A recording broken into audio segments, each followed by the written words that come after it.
Greetings. Today we return to southeast Indiana and visit the site of Indiana's first Coed college, Carnegie Hall in Mooresville, Indiana. Listeners can find complete information about Carnegie Hall and other places around southeast Indiana by purchasing my book, Southeast Indiana Day Trips, from my Road Trip Indiana series. This is the first book in the series and the only one available now. I will have the rest. There will be 9 altogether as the year progresses. With rising gas prices, many Hoosiers, including my wife and myself, are choosing to vacation closer to home. Using this podcast, I will tell you about the many places here in Indiana you can visit and have some fun and unique experiences. Visitors to Carnegie Hall in Mooresville, Indiana will find a unique structure with a unique history involving one of Indiana's and probably the United States' earliest colleges to admit women. Established in 1854 by members of the Methodist Church, the Mooresville Male and Female Collegiate Institute was one of the 2 colleges in Indiana that admitted women. Built on land donated by Mooresville founder John Collins Moore, the original building, Moores Hall, stood on the western boundary of Dearborn County. The college received its charter in 1854 and opened its doors on September the 9th, 1856.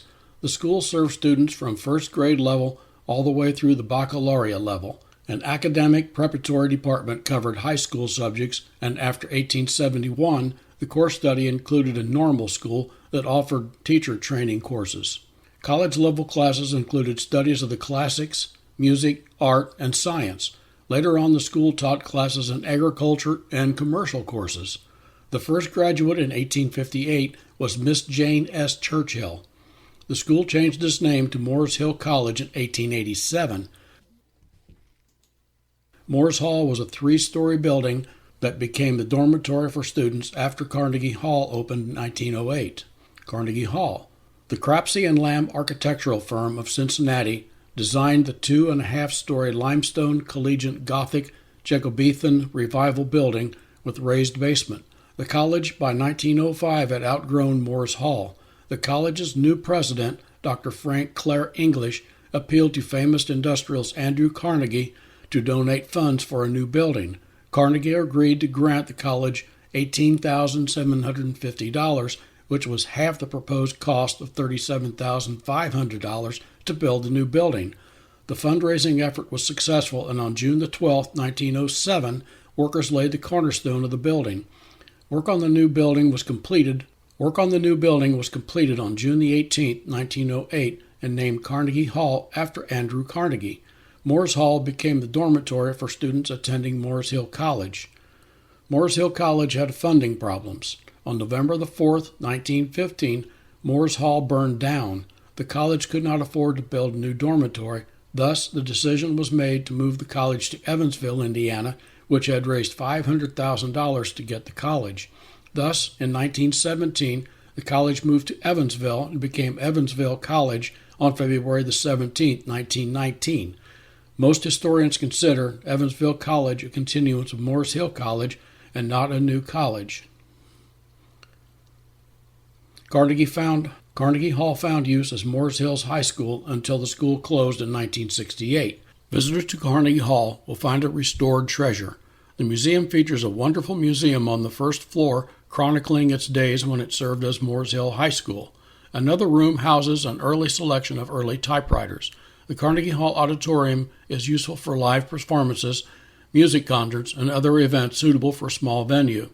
Plans include using the basement, which has a large kitchen, as a site for receptions, reunions, and other events.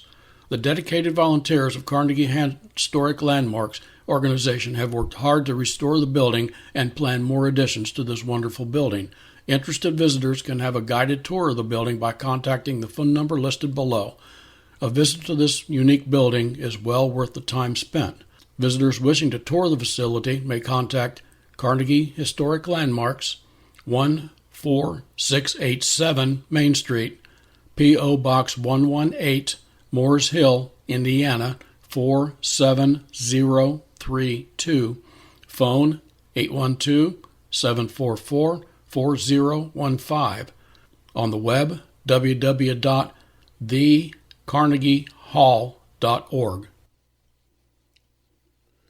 Find out more about these Indiana day trip destinations and many more by purchasing the book Southeast Indiana Day Trips. You can find it on my website, www.mossyfeetbooks.com, on the Road Trip Indiana category. Just scroll down to categories, click the Road Trip Indiana series. There are links to Amazon, Barnes & Noble, Google Play, and other online book sellers.